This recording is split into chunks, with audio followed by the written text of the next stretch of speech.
Boa noite a todas e todos. Mais esse encontro do NELF aí nessa semana que foi bastante agitada, né, cheia de atividades, e hoje estamos muito felizes de ter aqui a doutoranda da UFSC, a Ana Estela Rossito, que vai estar falando sobre a importância da responsabilidade em teorias infinitistas. A Ana, ela tem a graduação e o mestrado pela Universidade Federal de Mato Grosso. Eu acho que a gente se conheceu lá mesmo, né, Ana? Ou foi na Unpof, talvez, de Vitória, que ela já estava trabalhando com temas do infinitismo, e aqui no pós-doutorado eu tive, né, o feliz reencontro aí, de ver, inclusive, a apresentação da Ana no evento de epistemologia social, e aí rolou o convite, e a gente está muito feliz de ter aqui, trazendo essa discussão muito interessante, que vai pegar certamente tanto sobre a natureza da justificação, quanto ética da crença.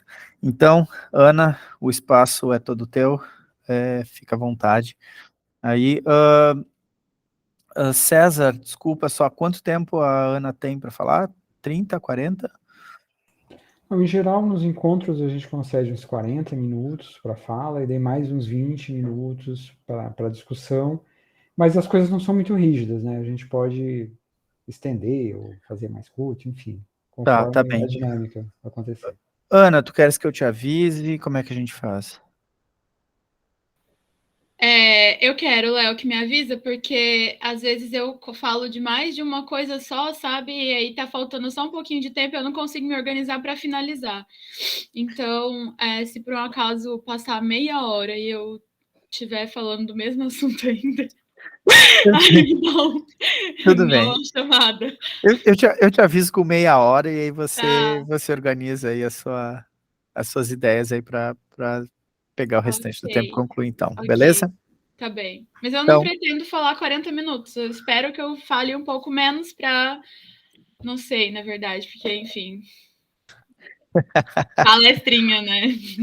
vai lá então, palestrinha, começando a Tá contar o tempo bom. agora. Bom, obrigada. Primeiro quero agradecer o Léo, né, pelo convite. Obrigada por todo mundo que resolveu tirar um pouquinho do seu dia para participar aqui hoje e eu me ouvi um pouquinho falando sobre a minha pesquisa.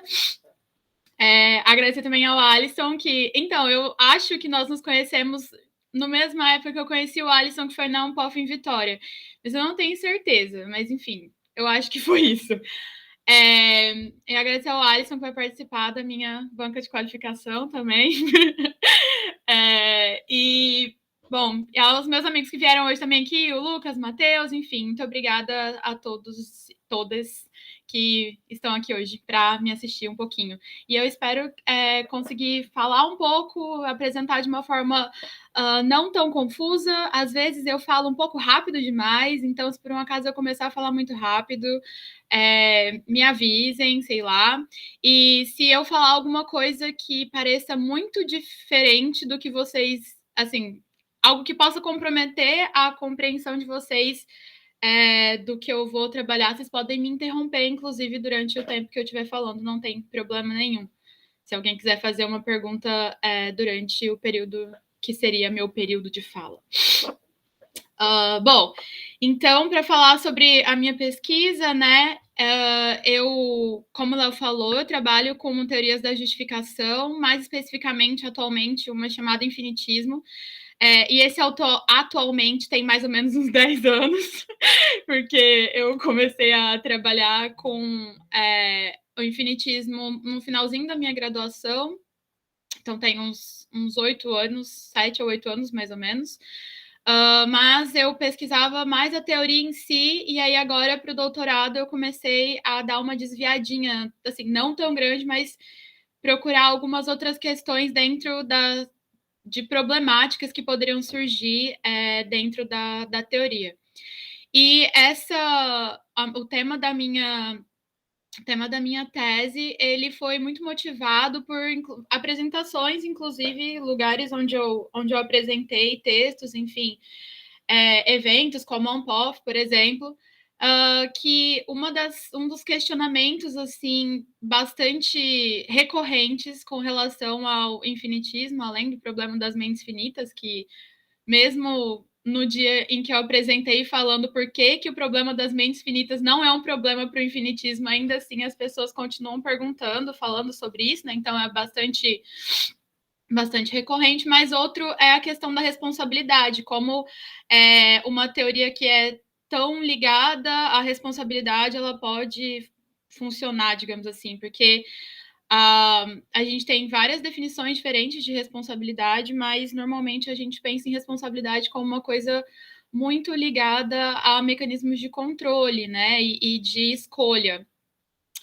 E as tendências para as teorias da justificação atuais não são muito intelectualistas, ou seja, elas não são muito e nem muito internalistas também. Ou seja, pontos relacionados a controle e escolha são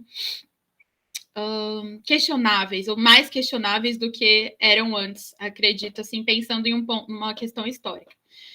Então, basicamente, a minha proposta para a tese, até agora, não sei, talvez eu encontre um problema tão grande que eu tenha que mudar a minha proposta para a tese, mas a minha proposta até agora é trabalhar com a importância da responsabilidade nas teorias infinitistas, tanto na teoria do Klein, que seria a teoria mais tradicional, quanto em questões mais alternativas que considerem cadeias infinitas como fonte de justificação. Então, para apresentar hoje aqui, eu pretendo falar sobre o infinitismo, então apresentar a teoria num panorama geral do infinitismo. Por que eu acho importante apresentar a teoria num panorama geral? Né? Porque, além de ser uma teoria não tão nova na filosofia, né? Ela começou em 1999, então ali no finalzinho da década de 90, né? Tem 20 anos.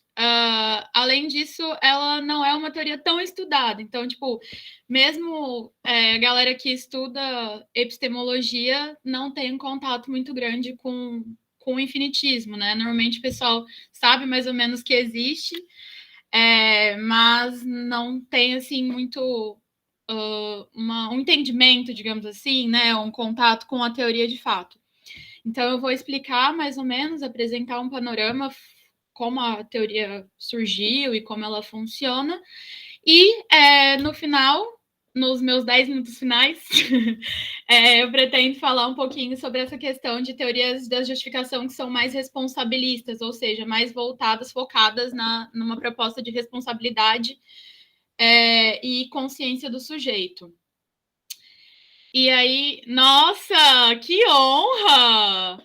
Enfim, muito obrigada. Olha só, gente, agora acabou de entrar aqui uma pessoa importantíssima, também conhecido como meu orientador, Alexandre. Obrigada pela sua presença. Enfim, e aí eu vou apresentar então o infinitismo e daí no final falar um pouco sobre essas questões da responsabilidade. E quais são os pontos que agora estão me chamando mais atenção e no que eu quero focar, de certa forma. Bom, então, ao ponto. A ideia do infinitismo, né, ela vem como uma resposta ao trilema de Agripa. E o trilema de Agripa é um desafio cético que vem dos 5 tropos de Agripa, que é basicamente uma motivação, né, um exercício, um desafio, enfim, para dizer que nós não somos capazes de ter crença justificada. Então, as nossas crenças, nós nunca estamos justificados ao crer em algo. E aí o trilema de Agripa ele é formado por três críticas, né? O trilema ele é composto por 3 partes. Olha só que coisa incrível.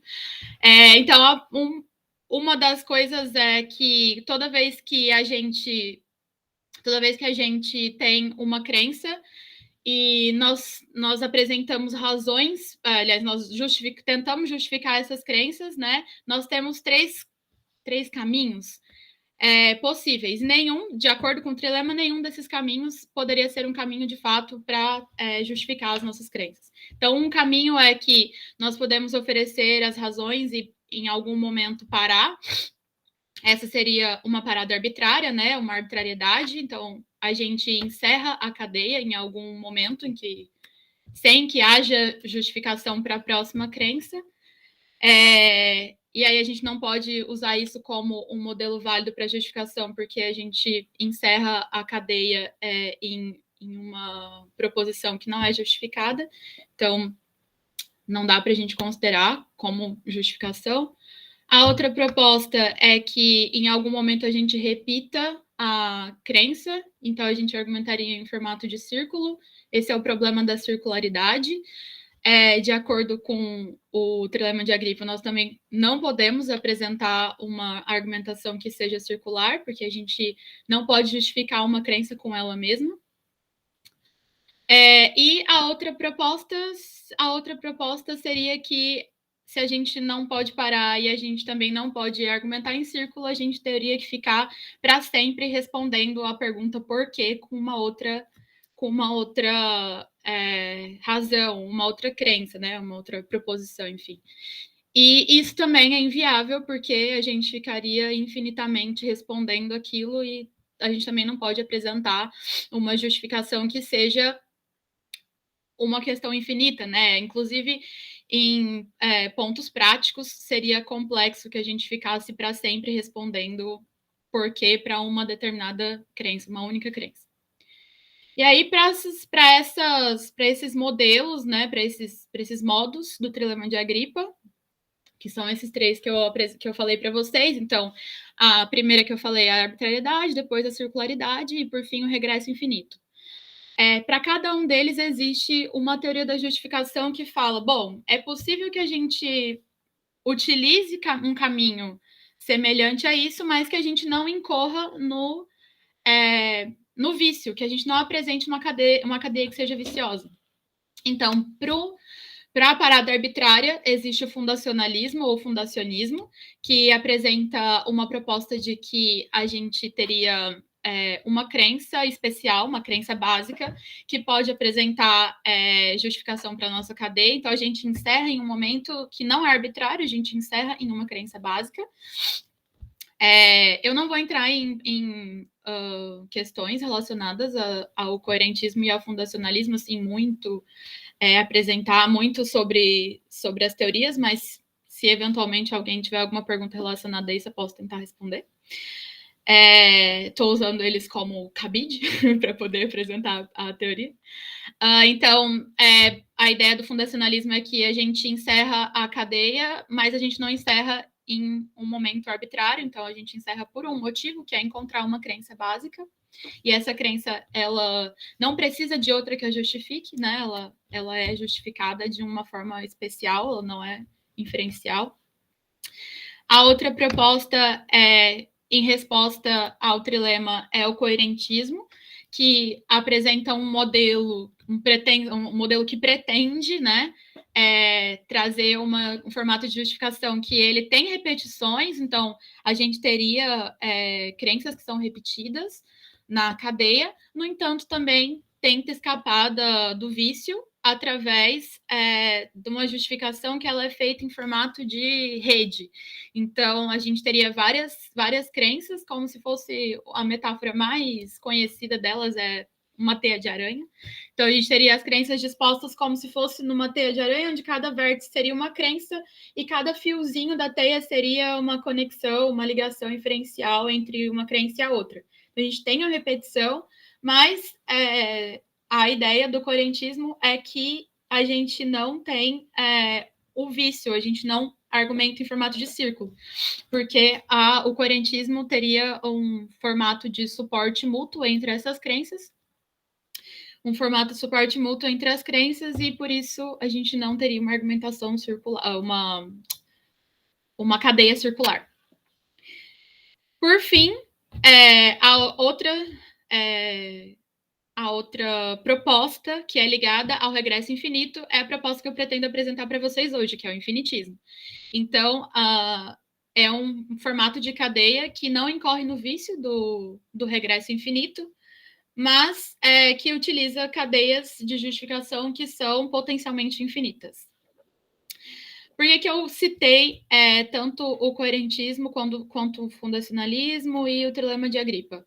Porque o Klein, o Peter Klein, que é o filósofo que inaugura o infinitismo, como eu falei, finalzinho da década de 90, ele coloca 2 princípios que ele chama de princípios reguladores. Ele fala que são os princípios que são a intuição para chegar na ideia que ele propõe, né, de teoria. E esses 2 princípios, eles são relacionados aos outros dois problemas apresentados no trilema de Agripa. E esses 2 princípios, eles tentam, né, a proposta é que eles eliminem a possibilidade de haver numa cadeia justificacional tanto a arbitrariedade quanto a circularidade. E aí esses 2 princípios são o princípio de... ele usa avoid, eu traduzi para eliminar, ou eliminação, ou que elimina. Então, ele, como eu disse, ele usa avoid, mas aí pode parecer evitar, afastar, eliminar, enfim, qualquer uma dessas palavras. Então, princípio de eliminar ou para eliminar a circularidade e princípio de eliminar ou eliminação da arbitrariedade. Esses 2 princípios, um deles, basicamente, é a ideia do princípio da razão suficiente, que para cada uma das nossas crenças, a gente precisa ter uma razão que seja apresentada em função dela, ou como possível, né, uma justificação para ela. Então, para cada crença que nós formamos, a gente precisa de uma razão. Essa razão também é uma crença, então ela também precisa de outra razão, que também é uma crença, precisa de outra razão, e assim sucessivamente. E a ideia do princípio de eliminação de arbitrariedade é semelhante a isso. Então, as nossas cadeias não podem ser de tal modo que elas sejam encerradas em uma crença final. Ou seja, a gente não pode encerrar a nossa cadeia em uma crença e não apresentar mais nenhuma a partir daquilo. E o princípio de eliminação de circularidade, que é para eliminar as possibilidades de que a gente tenha repetição nas nossas cadeias. O que isso significa? Que as nossas cadeias não podem repetir crenças, ou seja, a gente não pode repetir ancestrais evidenciais, ou seja, uma crença, uma razão não pode ser ancestral evidencial de uma crença dentro da cadeia. A partir desses dois princípios, o Klein começa a desenvolver a teoria dele, e, além disso, a proposta dele é meio de sepultar tanto o coerentismo quanto o fundacionalismo, apresentando que essas 2 teorias elas não conseguem dar uma solução para o trilema de Agripa. Então, dado que elas fracassam na tentativa de solução, porque elas têm problemas muito grandes, ele usa essa linguagem, ele fala fracasso. Então, dado que elas fracassam frente ao problema, elas não conseguem apresentar uma resposta que seja satisfatória. Então, a gente precisa de uma outra saída, e para ele a única saída possível seria o infinitismo. O infinitismo ele tem alguns outros pontos bastante interessantes. Eu lembro uma vez que eu fui apresentar sobre o infinitismo e eu fiz uma piadinha, porque, eu não sei, eu tenho um ímpeto de ser muito engraçadinha, sabe? E aí eu falei, invejosos dirão que é tampão, que é buffer, né? A proposta dele, assim, algumas coisas, principalmente relacionada à disponibilidade das razões. Mas depois que eu falei isso, realmente teve uma pessoa que foi um invejoso, brincadeira. Eu não sei se era um invejoso, mas ele colocou que ele acreditava que essa proposta do Klein é uma proposta tampão.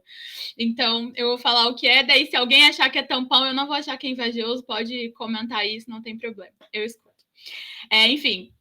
Então, daí o Klein, ele apresenta essa ideia de que nós teríamos, então, essas cadeias que são infinitas. Ok, mas aí, cadeias infinitas possuem milhares de problemas, porque uma, como eu falei, seria uma questão prática mesmo, que não tem como a gente ficar para sempre ali respondendo quando vem um epistemólogo chato perguntando por quê, seria imprático que a gente ficasse para sempre respondendo a essa pergunta. E imagina fazer isso infinitamente, sendo que nós não somos infinitos. Então, teoricamente, assim, dessa forma, a gente nunca teria uma cadeia de justificação, uma crença que estivesse justificada.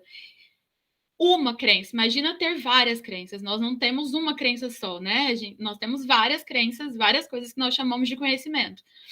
E a ideia do infinitismo não é que a gente teria essa necessidade de ficar para sempre respondendo porquê e falando o porquê de uma determinada crença. Então, mas se ele não tem essa proposta, ele encerra a cadeia em algum momento, e essa encerração, esse encerramento, esse fechamento, ele seria arbitrário, e daí voltaria para o problema da arbitrariedade. Então, daí o Klein, além dos dois princípios que ele coloca como sendo princípios intuitivos, talvez motivadores da teoria, ele tem duas outras coisas que ele... dois elementos que ele coloca como sendo importantes a serem notados, é que as razões, elas estão disponíveis para o sujeito de dois modos, né? Que seria uma disponibilidade que ela é objetiva e uma disponibilidade que é subjetiva. Dentro dessa ideia de disponibilidade objetiva e subjetiva, a gente pode usar crença ocorrente, disposicional, mas enfim, eu vou usar o vocabulário que ele usa, né, nos textos dele, que é de disponibilidade objetiva e subjetiva. Então, a ideia é que as nossas crenças, elas podem estar disponíveis para a gente objetivamente, quando elas estão objetivamente, ou seja, elas são razões presentes na nossa cadeia, ou subjetivamente, que seria quando elas estão disponíveis para a gente, mas a gente não usa naquele momento. Porém, se a gente tiver o epistemólogo chato que pergunta por que a gente é capaz de acessar essa crença e utilizar como razão para a nossa cadeia.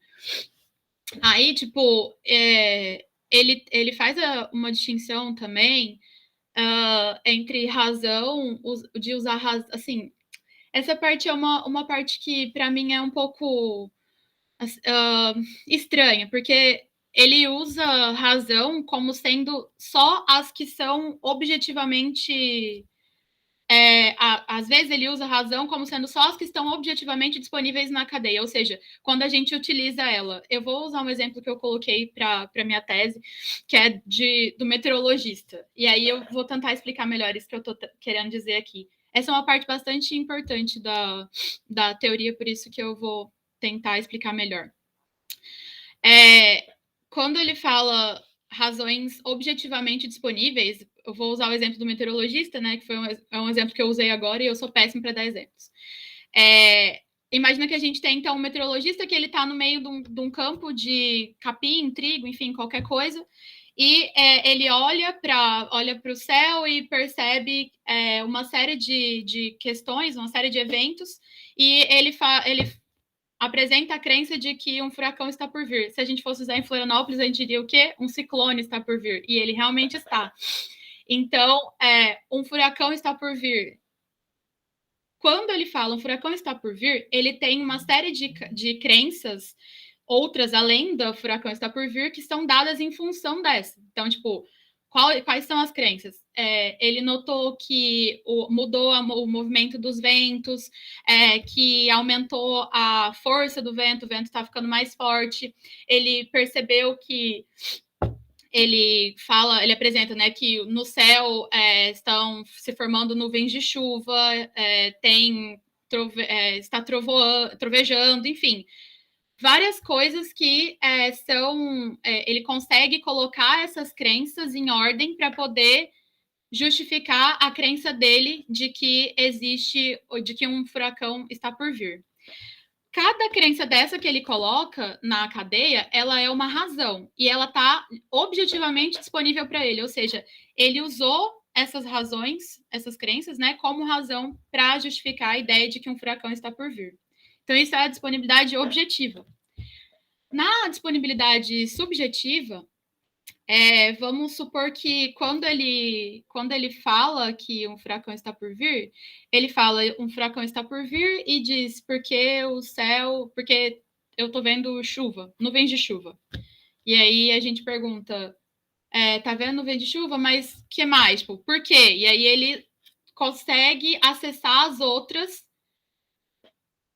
que eu citei anteriormente, do tipo mudança na velocidade dos ventos, mudança na orientação do vento, sei lá, queda de temperatura, raios, enfim, todas essas coisas. Quando ele tem essas crenças disponíveis para ele, mas ele não usa nesse momento, porque não foi necessário, ou enfim, elas estão subjetivamente disponíveis. No entanto, aí agora é o que eu queria falar. Essas ele chama de razões subjetivamente disponíveis também. No entanto, ele fala que que razão seria só a crença quando ela está colocada em função de outra crença, tipo, colocada na cadeia. E aí, isso é uma coisa que às vezes eu fico meio confusa quando eu vejo alguns outros textos, não só dele, mas enfim, de outros. Que razão seria só as que estão orientadas na cadeia ou colocadas na cadeia. No entanto, quando ele fala de disponibilidade, ele não fala de disponibilidade de crenças, ele fala de disponibilidade de razões. Enfim, mas assim, não. A ideia é que as razões, a disponibilidade de razões, ela faz com que a gente tenha uma determinada quantidade de crenças objetivamente e uma determinada quantidade de crenças. Essas crenças subjetivamente disponíveis que são as infinitas. As objetivamente disponíveis a gente usou na cadeia e, como eu disse, nós sendo seres finitos, a gente não tem como formar a cadeia objetivamente infinita. A parte infinita é a potencialidade da cadeia, que seria essas crenças que estão disponíveis subjetivamente para a gente. Além disso, ele também divide a justificação em duas partes, né? Isso é uma coisa que a gente vê em outros autores também, não é uma novidade do infinitismo, que é a divisão da justificação entre justificação proposicional e justificação doxástica. E aí ele coloca, ele coloca um valor maior na justificação doxástica, que seria a justificação do sujeito, a justificação que é mais ligada ao sujeito com relação ao objeto, né? Então, é o sujeito estar justificado ao crer em determinada proposição. E deixa eu ver o que mais. Então, basicamente, as partes importantes, né, que ele coloca são, então, esses dois princípios, que são de eliminar a circularidade e eliminar a arbitrariedade, ou seja, as cadeias, elas devem ser lineares, elas não podem formar círculos, né, porque elas não podem ter repetição, elas devem ser lineares, e elas devem ser infinitas. E infinitas, a disponibilidade infinita para a gente seria a disponibilidade subjetiva.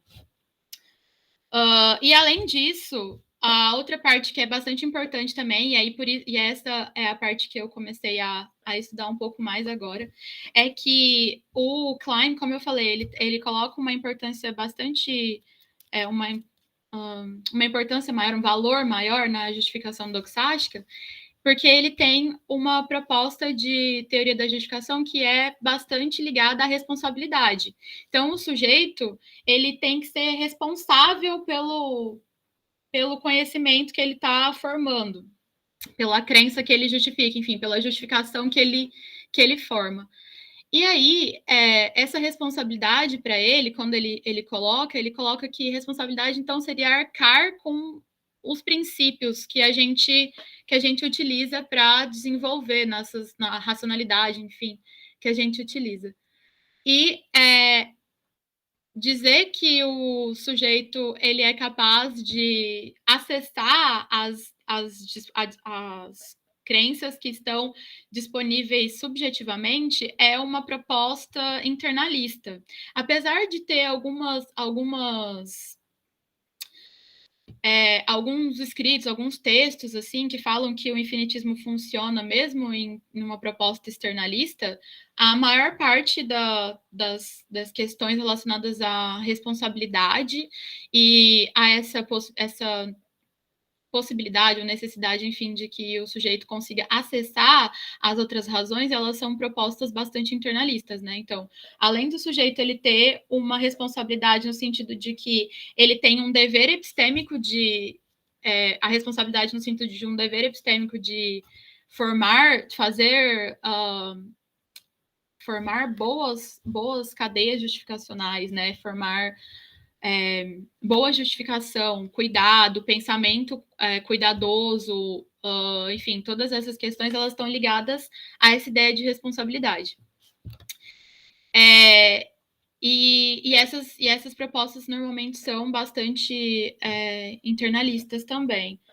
Quando a defesa que eu acho mais fácil, assim, a defesa que eu acho mais fácil, não, né? A defesa mais possível, na minha opinião, relacionada à responsabilidade no infinitismo seria a responsabilidade num sentido mais deontológico da ideia de responsabilidade, como eu falei, mais ligado ao dever do sujeito de produzir a sua justificação.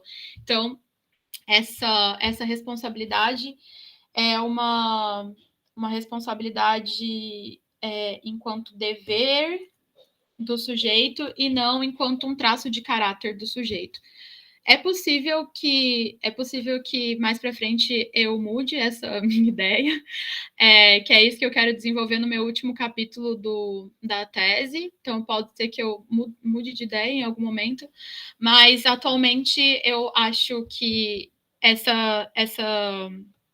eu acho que a proposta, acredito, né, que a proposta de responsabilidade dentro da ideia do infinitismo, ela é uma proposta de responsabilidade, como eu disse, deontológica. Então, o sujeito ele tem que ser responsável pelo conhecimento que ele forma, né, pelo conhecimento não, pela justificação que ele faz, pelo formato que ele forma pelo formato que ele faz e pela racionalidade que ele usa para organizar a justificação para suas crenças de uma forma bastante... Você pediu para eu te avisar o tempo. 10 minutos? Tá, ok. Não, mas eu já estou encerrando. E aí, só que agora eu esqueci onde eu estava, pera. Você estava falando sobre o tipo de responsabilidade, uma proposta de justificação deontológica.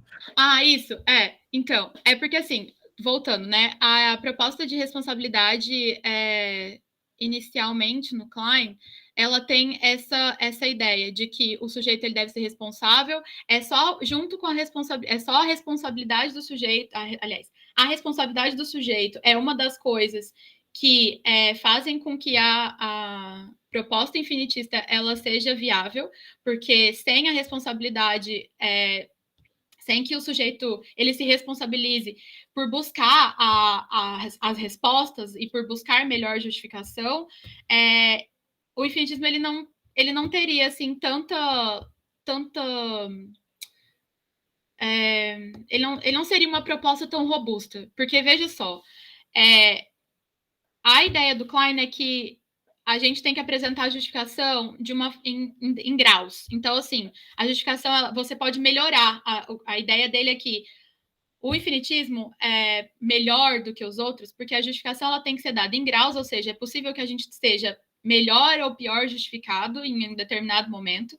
E, além disso, segundo ele, a justificação precisa... Ele fala, né, que só o infinitismo é capaz de dar uma justificação completa. O que seria essa justificação completa? Quando que a gente pode falar, né, isso? É que o sujeito, como ele tem essa ideia de que, como a gente tem, como eu falei, né, disponibilidade objetiva e subjetiva, a disponibilidade subjetiva seria a possibilidade que o sujeito tem de melhorar o grau de justificação. Só que, por exemplo, se a gente não considera que o sujeito é um sujeito responsável, que vai buscar melhorar a justificação, que vai continuar, quando for necessário, apresentar novas razões, acessar as crenças que ele tem, para dar em função daquela crença. Se ele não tem essa parte dessa responsabilidade, não tem esse dever epistêmico, ele pode apresentar uma justificação que agora parece suficiente, um grau que seja suficiente agora, mas ele não vai continuar fazendo isso. E aí, isso, na verdade, desistir, digamos assim, ou simplesmente encerrar a cadeia em algum momento, sem que ela tenha essa possibilidade de continuação, seria arbitrário, seria uma parada. Então, tipo, a ideia da responsabilidade é que o sujeito ele precisa ser responsável para que ele continue melhorando o grau de justificação. Aí, quando eu falei sobre essa proposta de que eu acredito que funcione melhor em um formato mais deontológico, é por causa disso, porque o responsabilismo dentro do debate da ética da crença e, enfim, da responsabilidade como a justificação, aliás, responsabilidade na justificação como um dever do sujeito, ele é mais forte nessa questão de que o sujeito ele é obrigado, digamos assim, ele é obrigado a ter um pensamento que seja organizado, que seja um pensamento no sentido de uma racionalidade, né? Que seja organizado, que seja cuidadoso, que ele não, que ele tenha, porque ele tem que arcar com as consequências daquilo que ele organiza.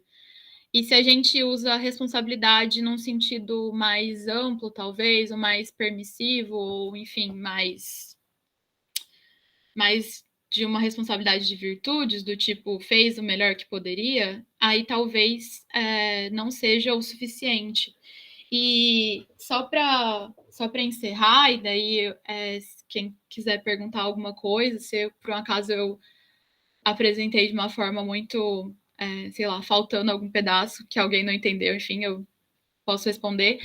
Mas uma coisa que eu queria só, né, fazer de ressalva é que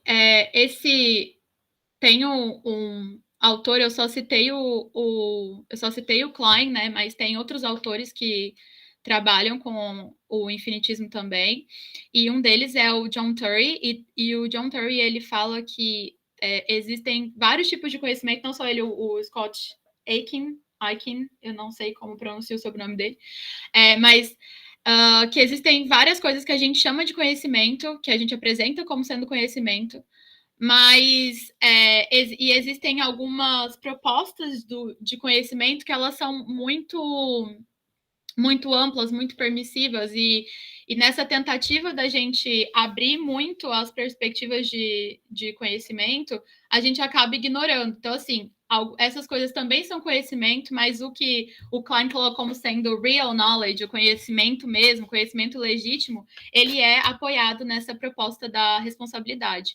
E essa proposta da responsabilidade, ela é uma versão, ela faz com que o conhecimento seja uma versão mais reflexiva do conhecimento. Então, é necessário que o sujeito ele utilize as suas capacidades racionais, né, que ele utilize o seu pensamento reflexivo para que ele possa, de fato, produzir a justificação completa e justificação adequada para as suas crenças. É isso. Obrigada.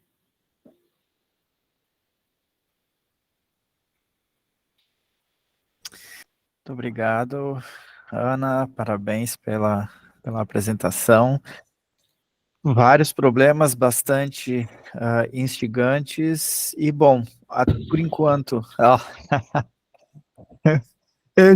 eu Já ia dizer que por enquanto não temos ninguém inscrito, mas a Alisson já correu na frente.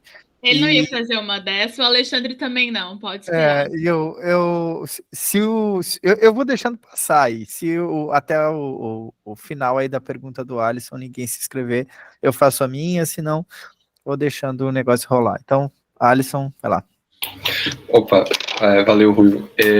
Ana, obrigado pela sua fala, né? Obrigado, guarde para a banca. Não, já fala agora que eu ainda tenho tempo. Vai, Alisson. Na banca é outra conversa, eu vou ler o trabalho, né? Aí é outra história. Aqui a gente está numa conversa, né, da teoria. Em aberto, assim, eu ainda não sei o formato exatamente do trabalho, estou muito curioso, né, para saber como esse caminho que você está trilhando. Feliz que você está fazendo isso, já falei isso para você no e-mail, fico muito feliz quando tem mais gente pesquisando esse assunto que eu acho que é extremamente relevante, extremamente importante e que merece mais atenção. Então, não só eu, como também, como você falou, o Scott Aiken, ele às vezes comenta na internet que em pesquisas do Field Papers aparece como um tópico, né, que o pessoal está dando atenção como sendo algo a ser discutido na epistemologia, né, não só em teoria da justificação, mas também algo que, como você também sabe, em 2014 eles estabeleceram como algo como infinitismo epistemológico, né, ou seja, há uma ideia de uma proposta, assim, algo mais amplo, né? Mas eu gostei bastante, assim, da sua fala, gostei do fato de que você está indo nesse ponto que é nevrálgico, né, na discussão. Ou seja, é aquele ponto no debate em que a noção de responsabilidade é inserida, né, como algo central na argumentação do Klein, mas essa noção de responsabilidade precisa de um refino, né? E você está indo justamente nesse ponto que é crucial para a discussão, né? E aí, assim, eu tenho muita curiosidade, assim, de vários pontos, assim, que de fato eu só vou ver em detalhes depois quando pegar com mais tempo de trabalho, mas eu já tenho curiosidade aqui de você me dizer algumas coisas, né? Que uma das questões, assim, mais prementes, assim, que quem defende o infinitismo acaba sofrendo pressão, né? É essa coisa de que, bom, tecnicamente é chamado de relação basal, né? Ou seja, aquela situação em que você acredita de uma determinada maneira que faz com que a sua crença seja justificada, não só a maneira como o seu estado mental foi formado, mas também como o seu estado mental foi formado em correspondência ao que justifica o conteúdo proposicional da sua crença, né? Ou seja, você junta os dois ali de maneira que você pode dizer e chancelar a pessoa que acreditou, né? Olha, você tem um estado mental que foi formado corretamente, porque ele responde pelo que justifica ou que dá base ao conteúdo proposicional do estado mental, ou seja, a evidência, porque Klein trabalha muito com a noção de evidência e do evidencialismo.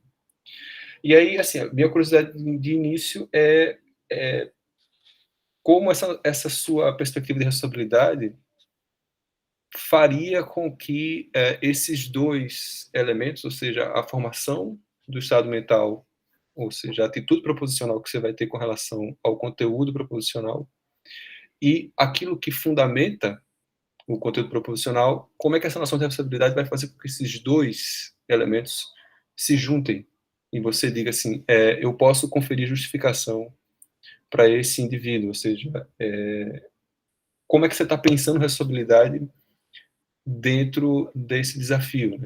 Por causa que, geralmente, no infinitismo, o pessoal pressiona muito porque não é muito claro como é que você simplesmente oferecendo razões você consegue fazer com que não só o estado mental, como o conteúdo proposicional consigam entrar numa determinada combinação que faça com que você confira a justificação à pessoa. Não sei se eu fui claro na minha pergunta. Assim,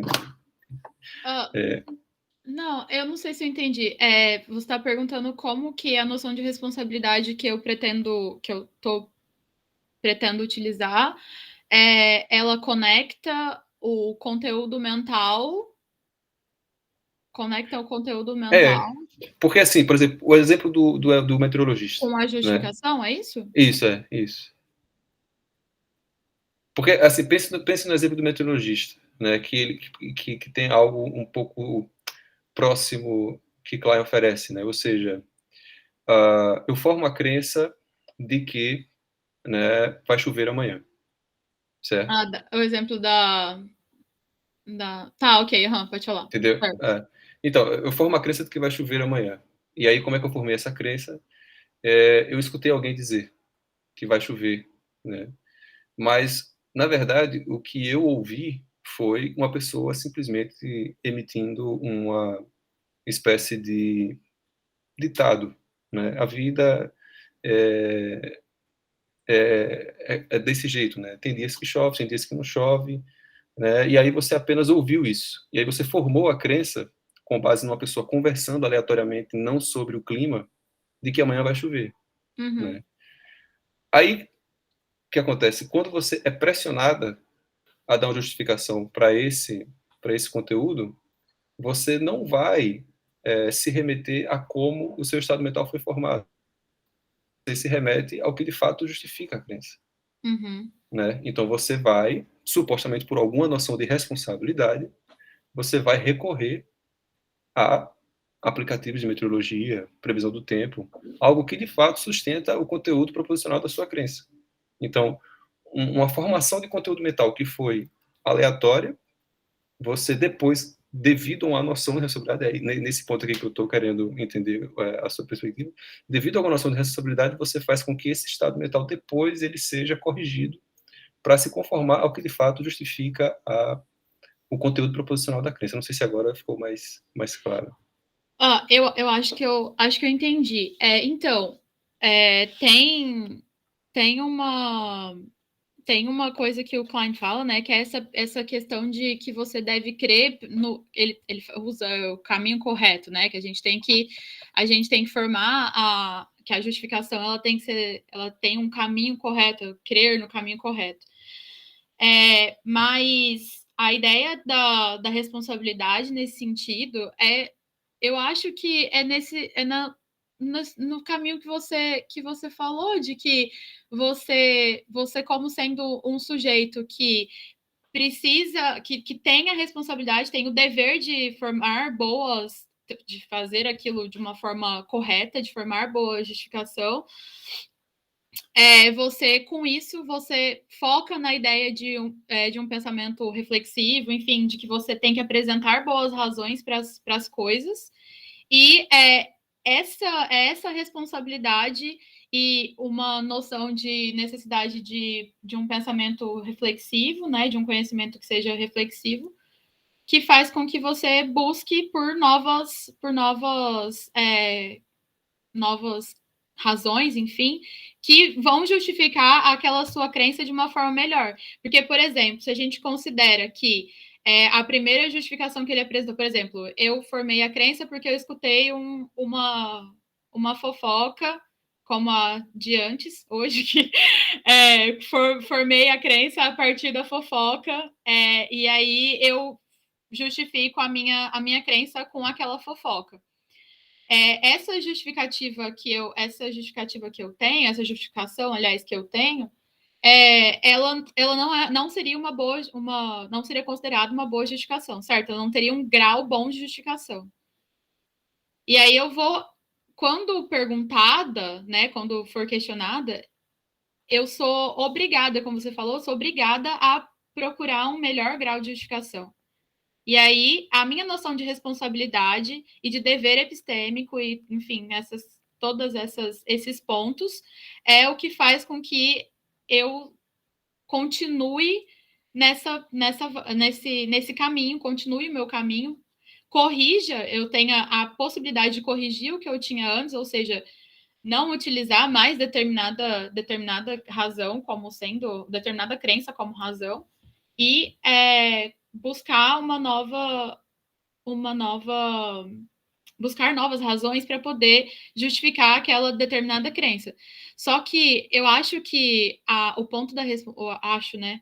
Aí não sei, mas eu penso que o ponto da responsabilidade como dever é aquela ideia de que o dever, a responsabilidade deontológica, né, no sentido de dever, ele tem uma proposta de que uma proposta de permissão mesmo, sabe? além de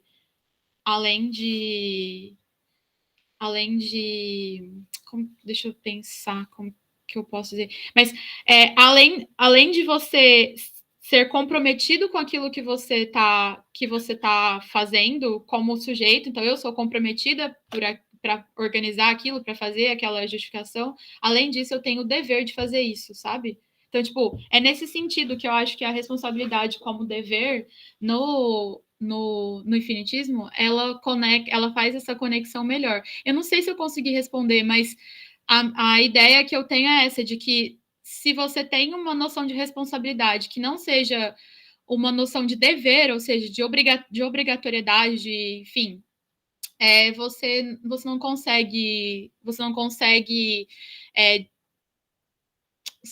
empurrar o sujeito para que ele tenha esse pensamento reflexivo e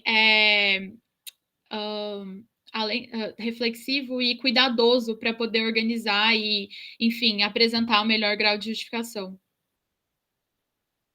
Não, ok, não, obrigado. Eu tenho ainda algumas coisas, mas eu vou deixar o pessoal ir perguntando depois, qualquer coisa no final eu retomo. Mas valeu. Não, assim, eu entendi.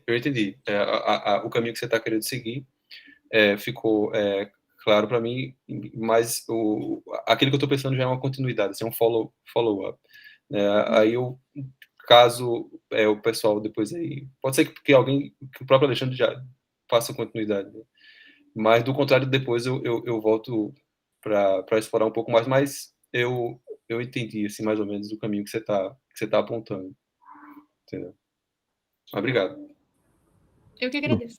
Eu passo para o Léo, tá? Faço perguntas depois, tem bastante tempo para fazer pergunta para ela. Sua vida inteira para me fazer pergunta você tem, Alexandre. Tá bem. Obrigado, Alisson. Obrigado aí, Alexandre. Ana, eu tenho duas perguntas para você que são campos um pouco diferentes, né? Você está aí juntando uma proposta infinitista com uma proposta de ética da crença, assim, né? E eu tenho uma pergunta para cada lado. Eu acho que as duas são bastante básicas, assim, mas queria ouvir de ti. A primeira delas é que, desde a primeira vez que eu ouvi falar sobre a teoria da justificação infinitista, né, acho que a primeira coisa é assim, tá, mas por que diabos isso não é uma forma de pirronismo, né? O que efetivamente faz com que o infinitismo seja, então, uma teoria dogmática e não uma teoria cética, né? E a gente sabe, né, que inclusive alguns infinitistas não têm problema em dizer que eles abraçar o ceticismo, né, mas e eu queria saber mais ou menos por onde é que você está indo, né, e o quanto você concorda, né, com a proposta do Klein, se de fato isso redunda em uma proposta de pirronismo, ao final das contas, né, um pirronismo entrando pela janela aí, ou não. E a segunda pergunta, eu acho que se relaciona um pouco com o que o Alisson trouxe, que para mim não ficou claro essa distinção que você fez, assim. Acho que ao longo da conversa foi ficando mais claro, assim, sobre a noção de responsabilidade que você está abraçando, né? Você, aparentemente, se eu entendi bem, me esclarece depois, você está fazendo uma distinção entre, olha, a responsabilidade como um traço de caráter ou a responsabilidade como, né, algo do sujeito, né, e nesse sentido seria algo mais carregado, né, e você está falando de algo deontológico, né, mas nessa conversa sobre responsabilidade, eu sempre me lembro do Feldman, naquele Epistemology, em que ele dá o exemplo do cara, né, que ele tá querendo ir ao cinema, né, aí ele olha no jornal, o filme vai estar passando, né, digamos, 5 horas da quinta-feira, né, E aí a pessoa se planeja, né, convida, né, os amigos e tal, aí chega lá, né, o filme não tá passando, né, o filme não tá passando, dá um problema lá com o projetor, né,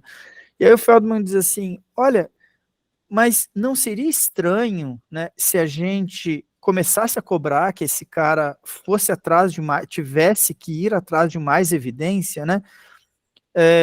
Então, digamos assim, ele olhou no jornal, tá, mas não seria melhor ele olhar na internet, buscar outras fontes, né, e tal. Aí o Feldman ele parece dizer alguma coisa do tipo, mas isso teria já uma concessão muito grande para o ceticismo, né, porque, bom, daqui a pouco o cara está tendo que ligar para o cinema, né, daqui a pouco o cara está tendo que verificar se os correios entregaram, né, ligar para os funcionários do cinema, né, aonde isso para, né, aonde isso para. E nesse sentido, me parece que uma proposta menos exigente, como me parece ser essa que você está falando, como, né, o agente fazer o melhor que pôde, me parece que ela fecharia melhor com o infinitismo, considerando que, inclusive, eu acho que a proposta do Klein é bem assim, né, o infinitismo, ele depende fortemente do contexto, né, quanto você consegue responder naquele contexto. Sim. E aí é nesse sentido que me parece assim, que você meio que fica num dilema. De um lado, aceitar a fragilidade contextual, e de outro lado, carregar no peso da responsabilidade. Só que carregar no peso da responsabilidade, bom, isso não estaria indo de encontro a esse contextualismo infinitista, assim, né? Não queria que você tentasse explicar aí, né, para mim aí como é que essas coisas fecham, tá? Obrigado, Ana. Eu que agradeço a pergunta. Bom, sim, o que você falou sobre a ideia de contexto, existem alguns comentários relacionados à proposta do infinitismo de justificação adequada e justificação completa como sendo uma questão de contextualismo. Então, em alguns momentos... Gente, eu tô morrendo de frio. Peraí que eu vou só fechar a janela aqui do meu quarto.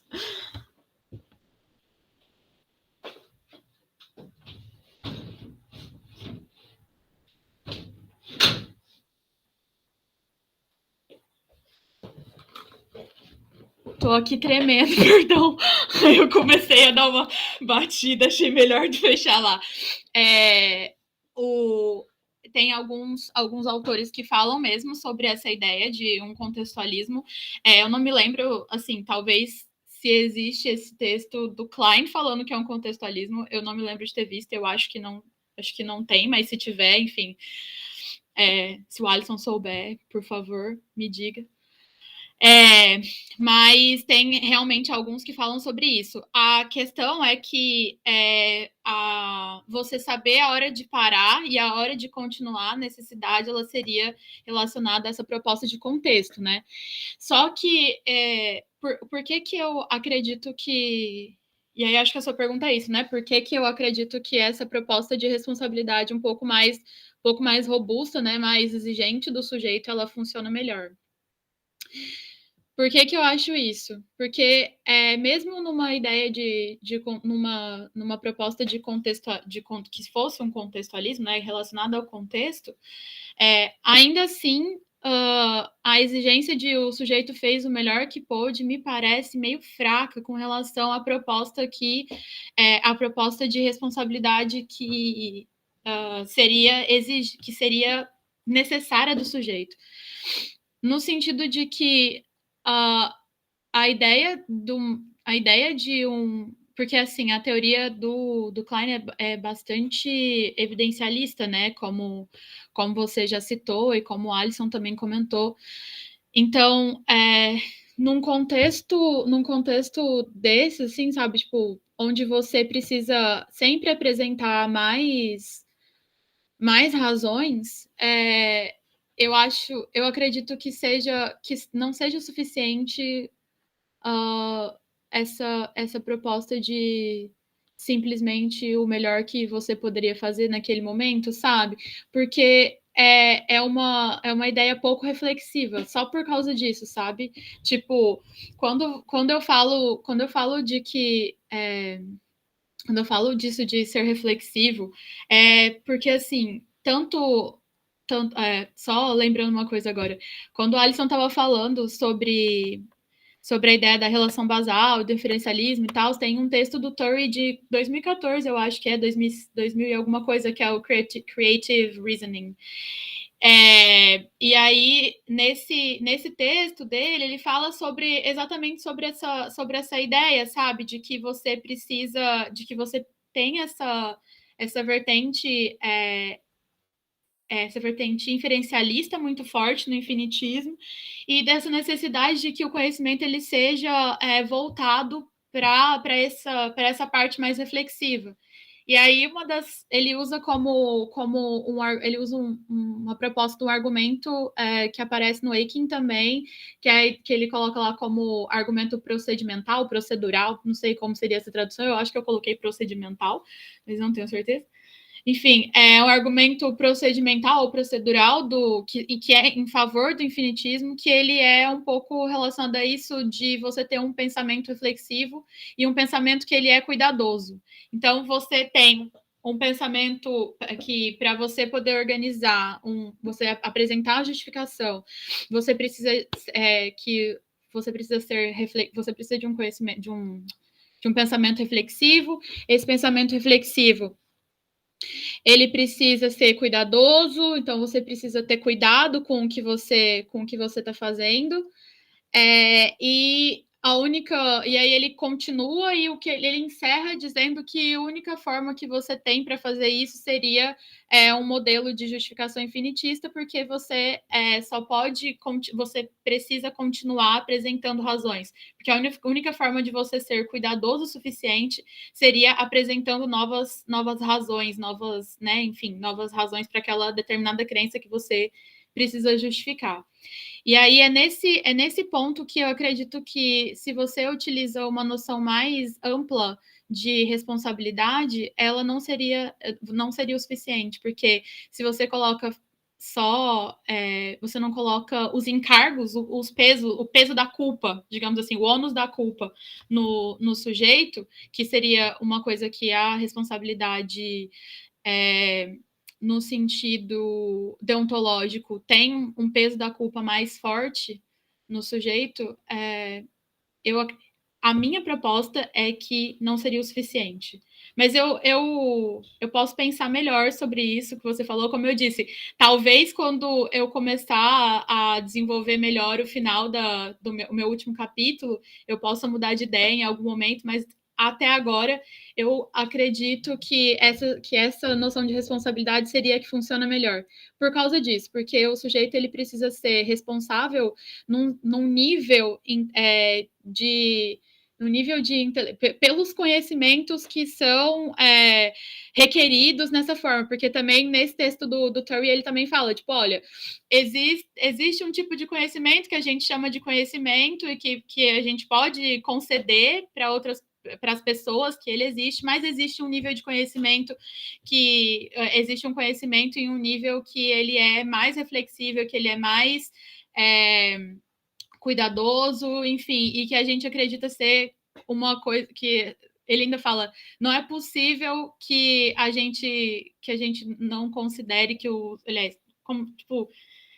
não é possível que o sujeito, que o que a gente chame de conhecimento seja só isso, sabe? Que ele acredita que o sujeito humano, né, que os homens, a humanidade, enfim, porque as mulheres também, igual a Dilma falando, né, o Homo sapiens e a mulher sapiens também, mas que o sujeito ele é capaz de um outro tipo de conhecimento que é mais reflexivo e mais cuidadoso do que esse tipo de conhecimento que a gente considera como sendo um conhecimento mais barato, talvez.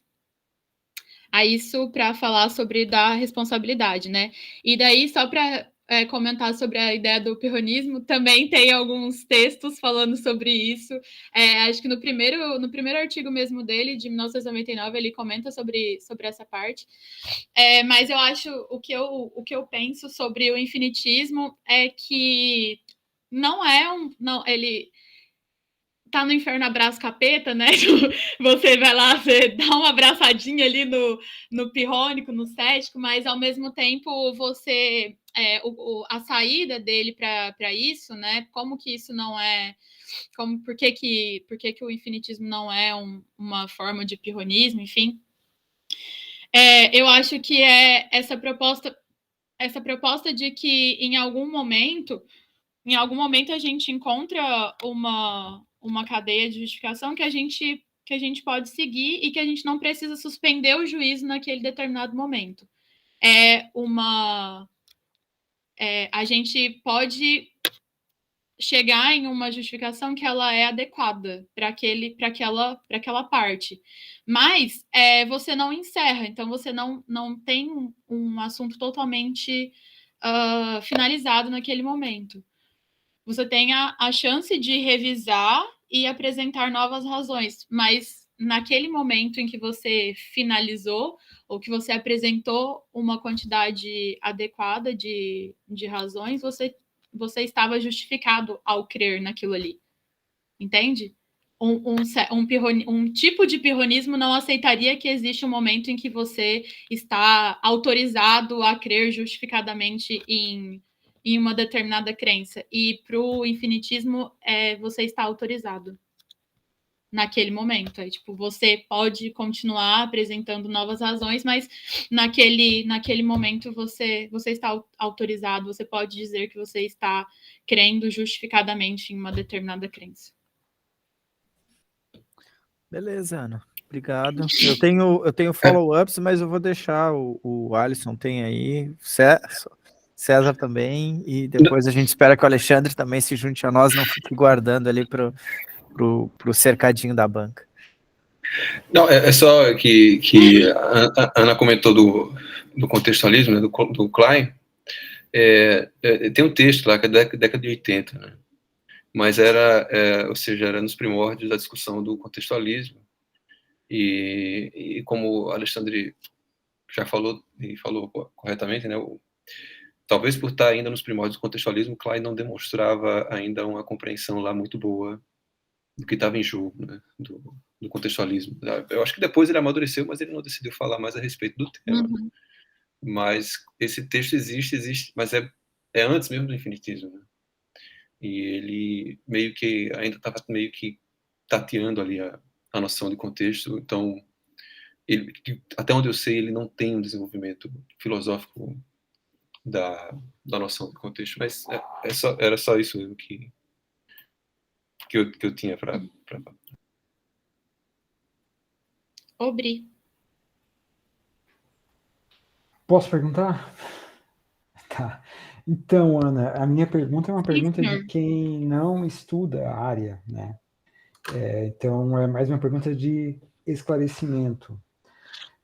Tá bom, infinitismo. Essa é uma pergunta sobre infinitismo em geral, né? Então, a ideia básica é que as cadeias infinitas servem como uma fonte de justificação. Daí você falou ali da disponibilidade objetiva e subjetiva dessas razões, né? Dessas crenças que vão funcionar como razões na cadeia. Mas isso só vai funcionar se você tiver uma cadeia potencialmente infinita disponível, né? Mas será que a gente vai ter sempre uma nova razão disponível? Ou será que tem momentos em que você pode não ter uma nova razão disponível, né? Daí eu fiquei pensando como, por exemplo, na matemática, né, onde você vai regredindo as justificações e chega no axioma. Deve ser, o axioma, então tá, se você chegou no axioma, ótimo, porque daí você tem um fundamento que não precisa de justificação. Só que não é assim, né? A discussão na própria matemática mostra que os axiomas também são questionáveis, né? Que eles não são pontos de parada. Só que daí fica a pergunta, tá, e como é que continua a justificação de um axioma, né? Em geral, isso é bem complicado, né? Assim, eu não sei, me parece que não há uma resposta disponível para isso, né? De como é que você continua uma cadeia de justificação depois que você alcança um axioma, embora o axioma ainda seja questionável. E daí a gente fica, será que eu estou justificado em acreditar no axioma ou não? Ninguém sabe, porque não tem uma prova disso ou daquilo, uma prova de consistência, ou sei lá o quê. E daí, então eu vou assumir o axioma como um pressuposto.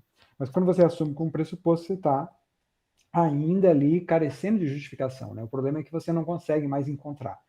Então, como é que fica isso no infinitismo? Com relação a axiomas em particular, eu não sei como eu responderia.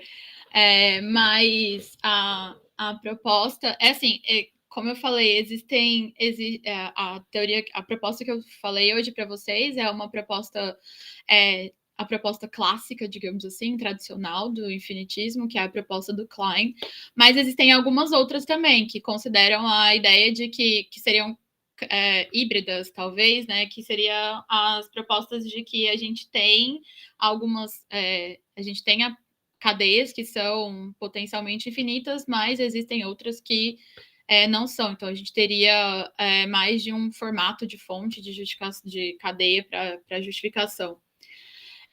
No entanto, acho que talvez uma resposta é que na justificação a gente tem uma ideia de que as crenças elas teriam talvez assim vários caminhos a serem percorridos. Então, para uma crença em A, você tem um caminho, você tem, sei lá, 3 caminhos que podem ser percorridos. E aí, pelo menos um desses caminhos a ser percorrido, ele teria uma possibilidade, uma potencialidade infinita de justificação. Então, é possível que, por exemplo, quando você chega em uma crença e que você não consegue identificar um formato de você continuar, que você não teria uma razão para oferecer para aquela determinada crença, para aquela determinada razão, você esteja no caminho errado. E aí você teria uma outra possibilidade onde você conseguiria apresentar razões infinitamente. Entendi. Então, o pressuposto é que a cadeia tem que continuar, né? Se você parou, tem algo errado. Tá, entendi. Obrigado. Isso. Porque a ideia é que para todas, como eu falei, né, o princípio é que para todas as nossas crenças é aquela ideia, como eu falei, a ideia do princípio da razão suficiente, né? Para todas as nossas crenças existe uma razão que pode ser dada para ela. Então, tipo, a ideia é que você possa apresentar razões para todas as razões infinitamente. Aí, só um comentário que talvez seja interessante, né? É que, por exemplo, quando você fala, quando ele fala sobre a ideia de justificação completa, ele também fala sobre, ele fala sobre a questão, aliás, ele apresenta aqui, né? Quando a gente diz estar justificado ao crer em determinada coisa, e a gente apresenta uma quantidade de razões, e a gente para de dar razões para aquilo, e aí alguém pergunta e a gente apresenta outra, daí alguém pergunta, a gente apresenta outra, alguém pergunta, a gente apresenta outra. Isso significa que a gente tem justificação para aquilo, ou seja, a gente está justificado a crer. Mas se, por exemplo, você pergunta e eu não consigo apresentar nenhuma razão mais para aquela determinada crença, daí eu não poderia dizer que eu estou justificada, entendeu? Tipo, se você não consegue apresentar mais nenhuma razão, se você não consegue acessar nenhuma outra razão para apresentar para a justificação,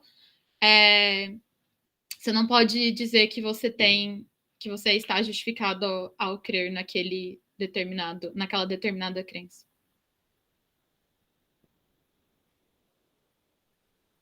Xandão.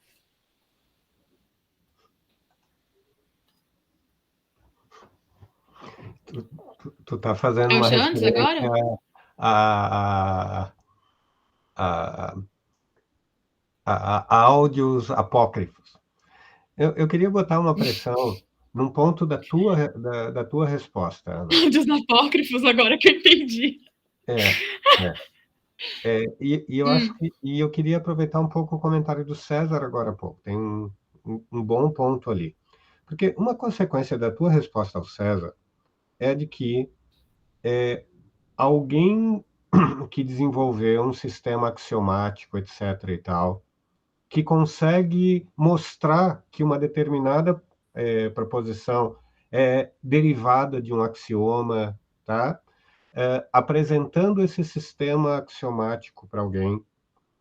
Alguém acompanha a demonstração todo direitinho, identifica o axioma assumido, eventualmente concorda que o axioma parece plausível, parece intuitivo, qualquer coisa assim, aceita o axioma, mas identifica que, sendo um axioma, da onde vem a justificação dele, tá? Pela própria natureza da ideia de uma crença axiomática, tá? Nota, do jeito que tu Tá respondesse... travado para mim, Alexandre. Opa. Prof, eu não consegui Oi. ouvir o final. Tá me Tá, ouvindo? tô te ouvindo. Tu tá me ouvindo Eu agora? não consegui ouvir o final. Tá, Sim, então olha só. Então, vamos pensar 2 cenários. Cenário 1, alguém que constrói um sistema axiomático, etc., apresenta para outra pessoa. Acho que a metáfora, o cenário do diálogo ajuda algumas coisas, mas atrapalha outras, mas esse é outro ponto. Apresenta para outra pessoa, e essa outra pessoa consegue identificar que P está ligado, é derivada do axioma, ela concorda com o axioma, mas ela entende que um axioma, dada a sua natureza, etc. e tal, não tem justificação anterior. E ela não consegue defender que o axioma tem um caráter de fundamento, etc. e tal, nos termos da tua discussão, tá? Do jeito que tu respondesse, essa pessoa está na mesma posição do que o maluco da esquina que fez uma declaração sem pé nem cabeça.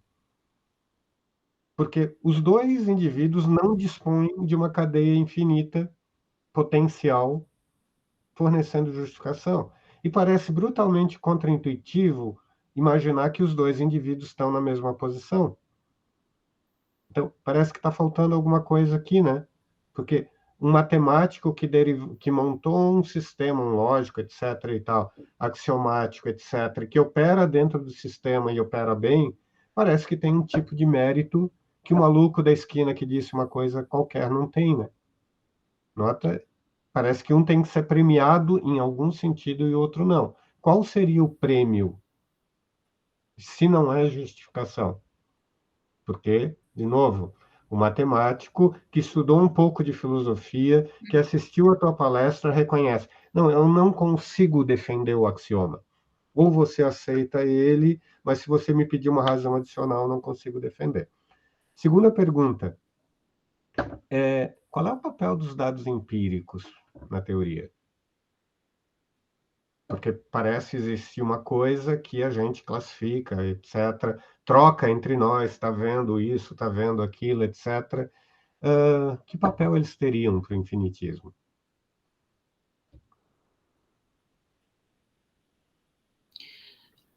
Bom, eu O acho orientador fazendo que pergunta sempre fica aquele ar de que ele está querendo ferrar a orientanda, né? O que, obviamente, todo mundo Não, sabe que é acho verdade, né? Mas sempre, né? Não devia parecer que é o não, eu caso, não né? achei isso, mas agora eu tô achando. Agora que você pensou no assunto, né? Eu não consegui. O Lucas, ele sempre tira as palavras da minha boca, né? Para que um inimigo se tem o Alexandre como orientador? Eu não sei, não consigo pensar também. Mas, Lucas, só para avisar, eu não tenho o Alexandre como orientador, né? Lembra desse fato? Meu orientador, na verdade, é o Jerzy. Bom, eu não sei, eu tenho que pensar para responder. Tipo, a parte do matemática, eu acho que vai defender que jeito, Alexandre? Você é indefensável. O senhor é indefensável. Eu acho, eu gostei da sua pergunta e achei interessante, mas eu acho que eu não sei responder, porque eu fiquei pensando mais na primeira parte, sobre qual seria a premiação para ele. Talvez ele não tenha. Talvez ele tenha apresentado alguma. Talvez ele tenha apresentado as razões que ele tinha e que eram suficientes naquele momento, a gente poderia dizer que ele tem um grau mínimo de justificação para aquilo, mas ele não teria a justificação chamada justificação completa, que é a justificação que o Klein coloca como sendo só possível para o infinitismo, e que seria essa possibilidade de que você continua apresentando outras razões. Mas eu não sei, eu não tenho certeza de como eu responderia a essa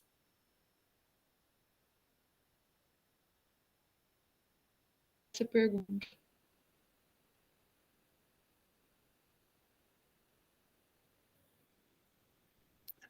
Ana,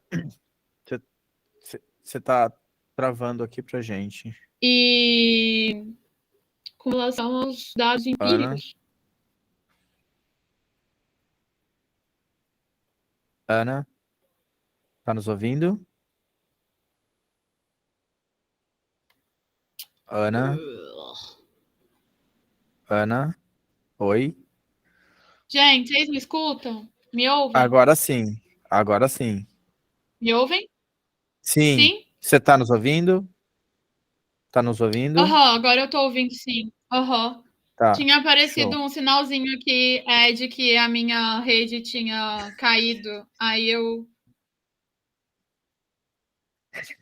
Ai, trocadilhos, trocadilhos. O plano de Ai, ele é internet não é muito, né? infinito. Ai, que gracinha. Então, É que a sua a resposta Vivo sobre não é dados infinitista. empíricos, sua resposta sobre dados empíricos que cortou. Então, na verdade, eu queria perguntar como assim o papel de dados empíricos em que sentido? Como fonte de justificação?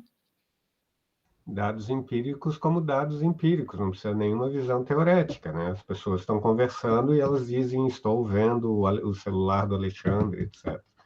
E normalmente isso tem um peso enorme nas suposições dos indivíduos sobre se devemos crer no que aquele indivíduo está falando, etc. Né? E tanto que é fundamento para alguns, né? Então, Não, o papel dos dados empíricos nesse sentido é um papel de fonte, pelo que eu não sei se eu entendi ou se eu não sei se eu estou respondendo isso corretamente, mas ele utiliza como sendo fonte de justificação também os dados empíricos no sentido eu estou vendo, enfim, essas coisas. É nesse sentido que você está perguntando?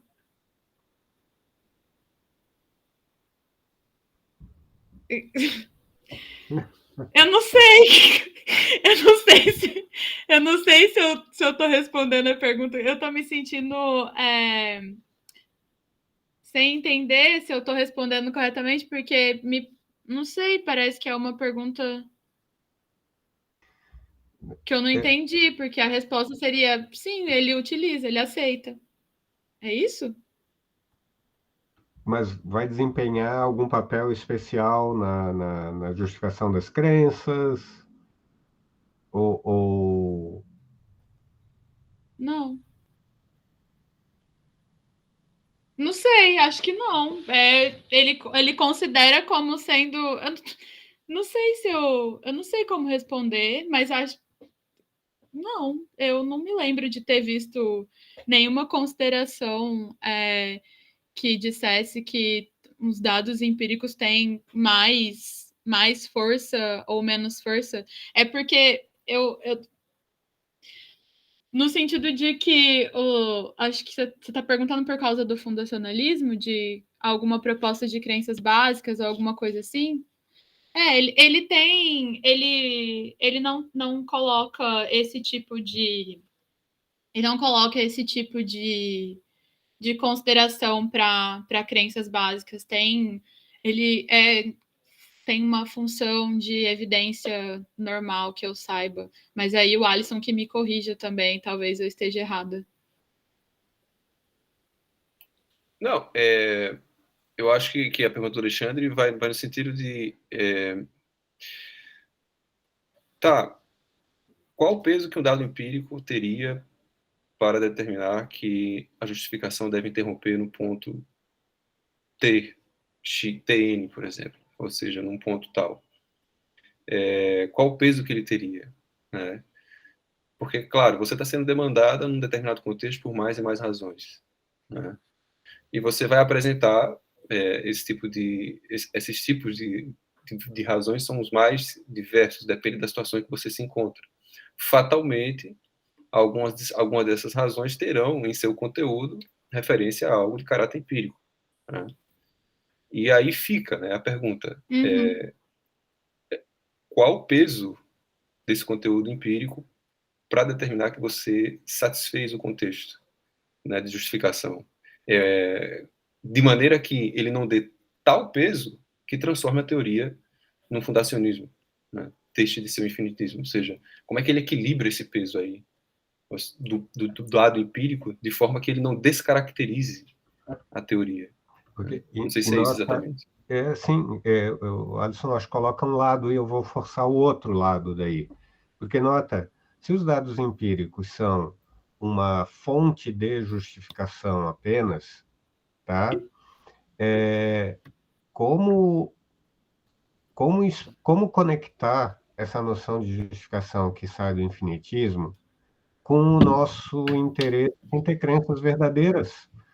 A gente não quer só ter crença justificada, a gente quer ter crença verdadeira e tem um antigo problema lá que já atacou coerentista, por exemplo, tá? Tu tem crenças coerentes e elas são todas falsas. E, tradicionalmente, uma suposição tanto de senso comum quanto no exercício filosófico é que os dados empíricos são potencialmente a porta de entrada da verdade no sistema, né? Pensa no velho Descartes, lidando, não, tem outra porta de entrada aqui, mas tu precisa explicar em algum grau como o teu sistema de crenças se conecta com o mundo. Não o indivíduo, né? Porque senão a gente tem um outro tipo de problema. O epistemólogo tem que explicar como a sua teoria da justificação satisfaz uma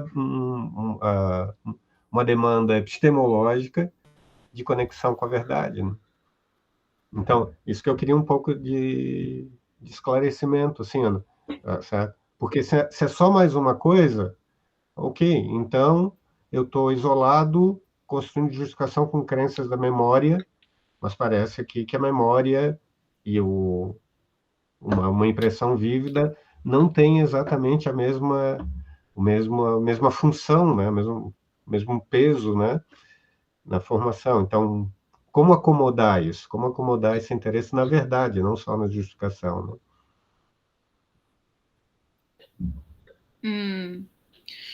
Bom, eu não sei. Não sei como eu responderia a sua pergunta.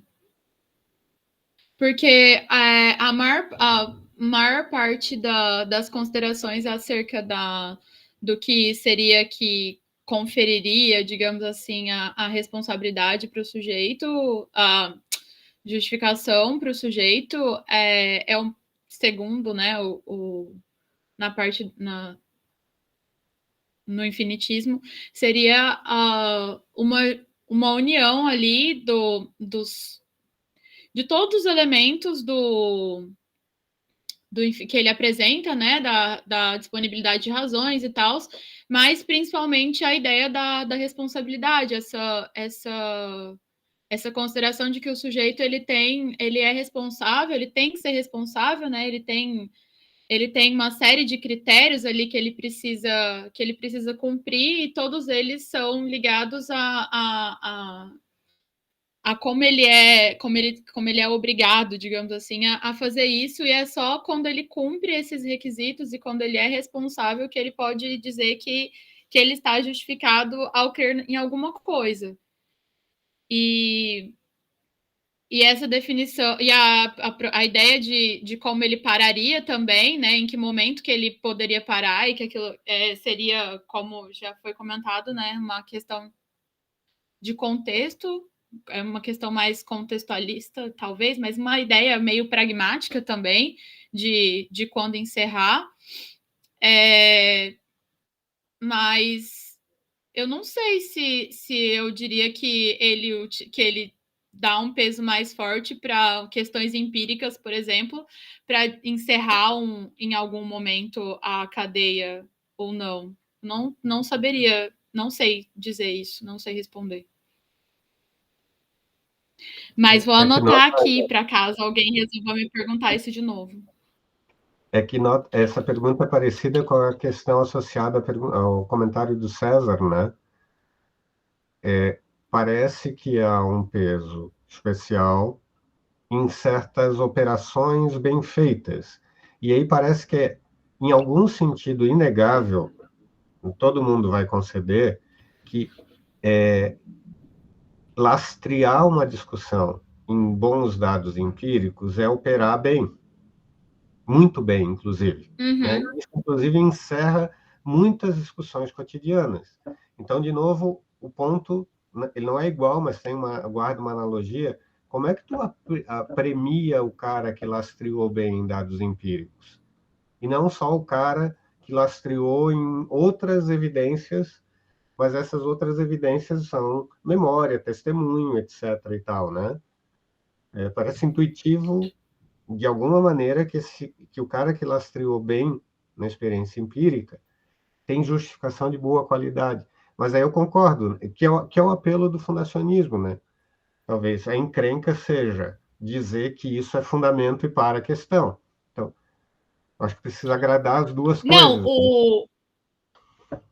Então, o Klein, ele aproveita algumas questões do fundacionalismo também, ele tem algumas intuições que são próximas, mas, por exemplo, ainda que, ok, vamos dizer que uma das coisas que a gente poderia utilizar para encerrar uma cadeia, encerrar não, né, dizer que é o suficiente de uma cadeia fosse a apresentação de bons dados empíricos, né? Enfim, lastrear, apresentar isso. Ainda assim, ele tem uma ideia de que...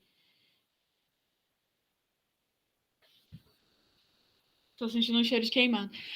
Ainda assim, ele apresentaria uma proposta de que você para naquele momento, mas você não encerra a cadeia. Não ser os dados empíricos, ainda que eles pudessem te ajudar a encerrar naquele momento, em te premiar, digamos assim, com uma justificação adequada naquele momento, ainda assim você teria que ser capaz de apresentar outras razões mais para frente. Então, não seria encerrar a cadeia, ainda que ele pudesse funcionar como um bom ponto de... Um bom ponto de... um bom ponto pragmaticamente falando, assim, um bom ponto de saber, de escolher o momento onde você pode parar para aquele momento e você dizer que aquela pessoa ela tem uma justificação adequada. Ainda assim, não seria dizer que aquela cadeia de justificação terminou ali porque você apresentou uma boa... enfim, um dado empírico, entendeu? Tipo, eu não sei se... Obrigada, Lucas. Tchau, tchau. Beijo. Eu acho que, ainda que a gente concedesse, e aí só para tentar responder de alguma forma, né?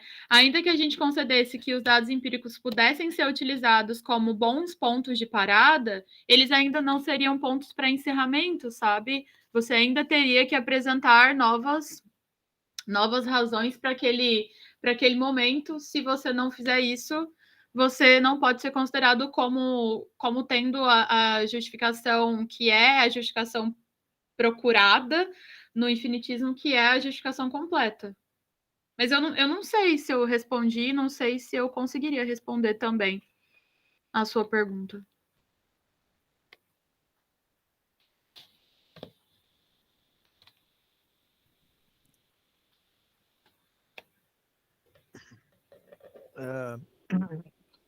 Enquanto não tem mais ninguém inscrito, eu vou ler o comentário do Daniel. Aí depois, Matheus, só deixa eu fazer a leitura aqui do comentário do Daniel.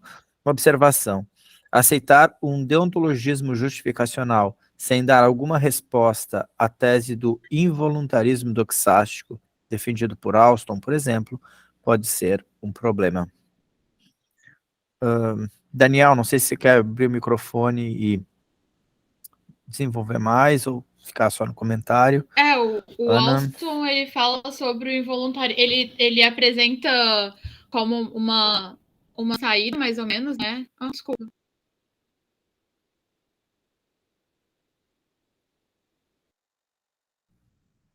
Ana, você está completamente travada. Ana? Ana, você está nos ouvindo? Ana? Tá. Agora sim, mas eu não consegui ouvir o que você falou. Tá me ouvindo? Sim, estou te ouvindo. Não, só que eu fiz a leitura do comentário do Daniel e o Daniel falou que não, só vai ficar no comentário mesmo. E aí eu não sei se você quer desenvolver alguma coisa ou a gente passa para o comentário do Matheus. Não, é só comentar que com relação ao só vou, né, dizer que sim, eu concordo com você. O Alston ele apresenta uma proposta de involuntarismo indireto também, né, para dar uma salvada nisso daí depois, mas eu tive uma dica interessante para pular essa parte, que é utilizar a noção de agência, uma noção de agência para falar sobre isso, para não ter que focar tanto na proposta de involuntarismo e de voluntarismo, enfim, mas eu concordo com você, é uma questão a ser adereçada também. Obrigado, Ana. O Matheus, ele tinha levantado... Não estou ouvindo. Oi, Ana, tá ouvindo? Léo, eu vejo sua boca mexendo, mas eu não escuto. Ana, tá você tá ouvindo? ouvindo? E você tá ouvindo? Ana? Vocês estão ouvindo? Tá. Ana? Oi, agora eu ouvi. Ana? Tá. Léo, tá me bem. ouve? Agora sim. Nunca Léo. deixei de te ouvir. Nunca deixei de te ouvir. Gente, que coisa mais linda. Agora eu estou ouvindo, desculpa. Ótimo. Matheus, você tinha levantado a mão? Sim, algo breve. É o seguinte, continuando um pouco a questão do Alexandre, eu queria pensar um caso mais específico. Em algumas áreas que eu tenho mais contato, né, como sociologia, psicologia, eu vou citar o caso mais específico de psicologia, que é o que eu tenho ouvido mais, tem o seguinte problema, muitas vezes se faz, né, mesmo num estudo em sala de aula, mas também numa pesquisa, na busca por justificação, quando se tenta fazer um debate um pouco mais aprofundado, se percebe que tem ali dificuldades de justificar algumas razões, justificar algumas proposições mais básicas de teorias tanto da psicanálise quanto psicologia cognitiva, até mesmo behaviorismo tem menos desse problema, mas tem também. A minha dúvida para você é o seguinte, um colega meu reclama muito que na psicologia muitas pessoas ficam discutindo tanto tempo o que seria fazer ciência na psicologia que acaba não conseguindo nem fazer pesquisa, acaba não produzindo a própria pesquisa. Aí essa é a minha pergunta, qual que seria um antídoto do ponto de vista infinitista para esse problema de, por um lado, né, são dois problemas na verdade, por um lado, a pessoa fica tanto tempo se justificando que é ciência, se justificando como faz sentido chamar aquilo de ciência e acaba nem produzindo ciência. Esse é um primeiro problema que acontece mais em sala de aula do que em pesquisa. E o segundo problema, que é quase o contrário, que ali, no processo de fazer pesquisa, não se tem justificação suficiente. E claramente ali, então, tem uma irresponsabilidade, sobretudo, por exemplo, na escolha de terapias. A escolha de terapias em psicologia muitas vezes é feita de maneira bastante arbitrária, bastante por apelo à autoridade, e menos por qualquer tipo de justificação ou evidência. Aí, diante desses dois problemas, como é que fica essa questão? Se até onde ir, até onde não ir? Eu acredito que você já respondeu em partes na apresentação, que eu gostei muito, finalmente assisti. Mas, bem, tá aí um caso mais empírico da psicologia nesses dois problemas, né? Esses dois excessos aí. Ou falta. Bom, eu não posso dar respostas relacionadas à psicologia, psicanálise, nem nada disso, porque, enfim, way out of my field, but só que acho que a resposta que eu daria foi a mesma resposta que eu falei antes e um comentário do que o Alisson também fez, né? É que é uma questão pragmática e de contexto, assim, você enquanto sujeito responsável pela organização, pelas racionalidades e pelos princípios que você implica, que vai saber qual é o momento em que aquilo ali é o suficiente, assim. E aí você pode parar naquele momento, não, assim, você e as pessoas que estiverem à sua volta te perguntando também, né? Mas enfim, é uma proposta, como a gente comentou, né? Uma questão de contexto, uma questão pragmática, o momento em que você encerra, que você faz essa parada, essa pausa, é uma questão bastante contextual, assim, não tem muito. Você para nesse momento, você tem que parar quando você atinge, sei lá, 350 razões ou qualquer coisa assim. É uma questão mais contextual mesmo. Mas eu não saberia responder sobre como é feita a escolha de teorias, enfim, sobre psicanálise ou psicologia, porque tá bem fora, assim, do que eu tenho um pouco de contato. Tá tranquilo, a gente teria mais o que conversar, inclusive sobre esses contextos, mas tomaria muito tempo, então não vou continuar aqui agora, mas se você topar, depois a gente conversa. Eu super topo, de boas. Agradeço pela participação e pela pergunta. Beleza, muito obrigado. Até peço licença, pessoal, que tem um compromisso em 2 minutos. Então, obrigada, Matheus. Nas últimas. Muito obrigado. Até mais, sucesso. Tchau, Beleza, beijo, Matheus. Obrigado pela presença, boa noite. E eu acho que a gente vai ficando por aqui, né? A gente conversou bastante aí. Ó, só um último comentário, então, do Adriano, que levantou a mão. Só vou pedir, Adriano, que você seja bastante breve e a Ana também na sua resposta, para a gente não se estender ainda mais no horário. Sim, senhor. Foi sem querer. Então, Adriano se sentiu coagido a não fazer a pergunta. Injustiças epistêmicas aí. Foi silenciado. Felizmente, esse é um outro grupo, não é a conversa aqui, então silenciamento pode rolar solto. Piadinhas à parte, pessoal, eu agradeço muito a presença de todos. Acho que a Ana travou. Ana, tá me ouvindo? Tô. Beleza. Então, agradeço muito a presença de todos e todas, e agradeço muito a fala, excelente exposição da Ana, que trouxe aí além de fazer uma ótima apresentação, trouxe aí uma série de questionamentos interessantes, como a gente pôde ver aí, né, a discussão rodou bastante. Ana, você tem aí as suas considerações finais aí que você quer fazer? Com vontade. Não, só agradecer a todas e todes que participaram hoje. Obrigada pelas perguntas também. Obrigada pelas perguntas, Alisson, Léo e Alexandre também.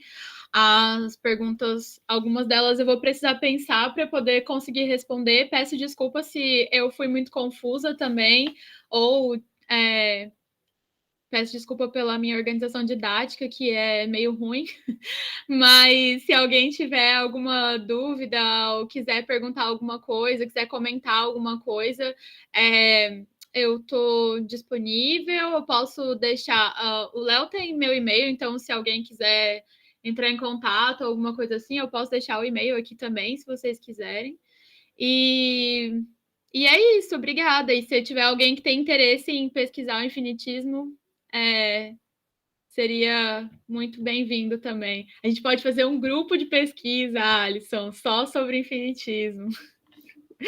Precisamos unir força, Sediado lá na UEMA, quando você começar a dar aula. Sim, perfeitamente. Precisamos unir força, né? Porque que nunca acabará. Tá bom, Alexandre. Tá bom.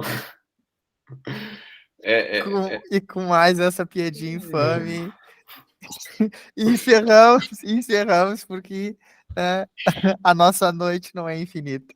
Exato, porque a gente tem questões, a gente vai encerrar por questões contextuais, pragmáticas. A pessoa acusa a piada de infame e larga o mesmo tipo de piada. Obrigado, gente. Deixa eu encerrar aqui a gravação. Boa noite para quem está nos assistindo pelo YouTube. Boa noite, obrigada. E